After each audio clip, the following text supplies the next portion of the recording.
Shalom ou bracha, mes chers amis, on continue par un machal, par une métaphore. Comment se fait-il que Shlomo HaMelech, l'homme le plus sage, qui savait qu'il n'aurait pas accès à l'explication de la vache rousse, alors pourquoi essayer de chercher, sachant que ce n'est pas possible, de connaître l'explication? Alors le Od Yosef Hai, il rapporte une métaphore. Et il dit c'est comme un homme vaillant, un héros, qui était toujours au service du roi. Et ce roi, il avait un frère. Ce frère se trouvait dans une autre contrée. Et c'était un jour où ce frère-là faisait une grande fête. Alors le roi a envoyé son héros avec un beau cadeau.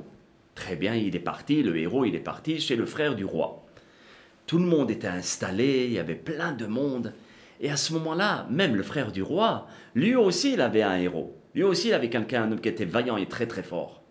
Alors cet homme lui dit au héros du roi, il lui dit, écoute, je voudrais vraiment me comparer à toi. Je voudrais savoir si tu es aussi fort que moi. Viens, on va lutter. Et celui qui gagne, ça veut dire que vraiment c'est le plus fort. Le héros du roi, il disait, mais c'est pas la peine, je ne suis pas venu ici pour me battre, ni quoi que ce soit, laissez-moi tomber. Non, non, tout le monde a insisté, et toute la foule a commencé vraiment à faire des pressions pour que le héros du roi se batte. Ok, il se lève, un gaillard très fort. Il vient, même pas 30 secondes, il lui donne une claque de cow-boy, il le fait tomber, le pauvre il est tombé dans le coma. Alors tout le monde le réveille, il lui dit, oulala, mais qu'est-ce qui s'est passé?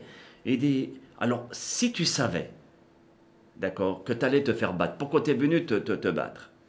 Et même le héros du service, qui était au service du roi, lui pose aussi cette question.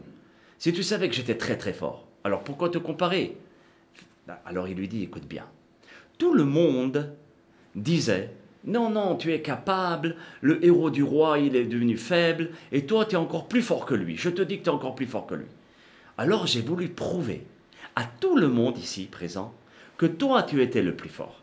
Et j'ai voulu te faire vraiment la place, quitte à recevoir une claque très forte. Et je savais que tu étais plus fort que moi. Mais pour vraiment établir entre nous deux qui était le plus fort, alors j'étais obligé de faire ça. Maintenant, nous comprenons la sagesse de Shlomo HaMelech. Qui était vraiment Shlomo HaMelech, qui était un homme, qui était un des plus grands sages parmi les sages. Il savait très bien que l'explication n'était révélée qu'à Moshe Rabbeinu. D'accord? Si nous connaissons le Midrash Tanhuma, lui aussi il le connaissait. Mais il craignait que les gens pensent qu'il pouvait très très bien, lui aussi, avoir accès à l'explication de la Para-Aduma. C'est pour cela qu'après avoir scruté, et la mitzvah, il a essayé de la scruter, de l'approfondir de toutes ses forces, comme il le mentionne, Hakarti, qui veut dire j'ai creusé, examiné et scruté la mitzvah. Donc ça c'est le remez, c'est l'insinuation. Le deuxième terme qui veut dire Sha'alati, j'ai sollicité les sages, c'est le draj, la deuxième explication, le deuxième niveau. Et Pishpashti, j'ai recherché et inspecté, ça fait place au sod, à l'explication ésotérique. Donc Shlomo HaMelech, il a été dans tous les trois niveaux de l'explication de la mitzvah. Et malgré tout, il n'a pas réussi. Et sans parvenir à comprendre la raison. Shlomo HaMelech, alav shalom, c'est un roi exceptionnel. Il voulait absolument dévoiler la grandeur de Moshe Rabbeinu alav shalom. Vous voyez, c'est comme la comparaison du fort, d'accord, du héros du roi et le héros du frère du roi. Le frère du roi, d'accord, le héros, s'est effacé pour laisser place au grand jour, la puissance du héros du roi. C'est exactement pareil par rapport à Shlomo HaMelech. Il s'est effacé et il dit très bien, j'ai voulu absolument que Moshe Rabbeinu, que tout le monde sache que cette raison a été vraiment dévoilée à Moshe Rabbeinu, et même si vous avez un doute me concernant, il n'y a pas de doute à avoir, c'est Moshe Rabbeinu qui a été choisi pour savoir l'explication.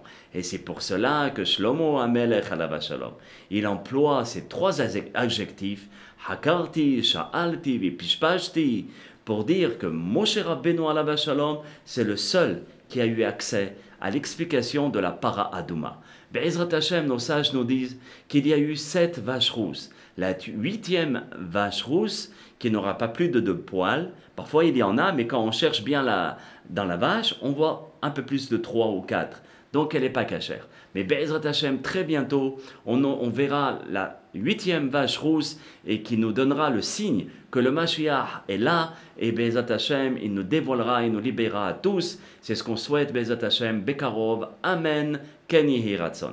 À très bientôt. Kol Tov, Shalom Shalom, pour d'autres explications du Ben Ish Chai alav shalom. Kol Tov, Shalom Shalom.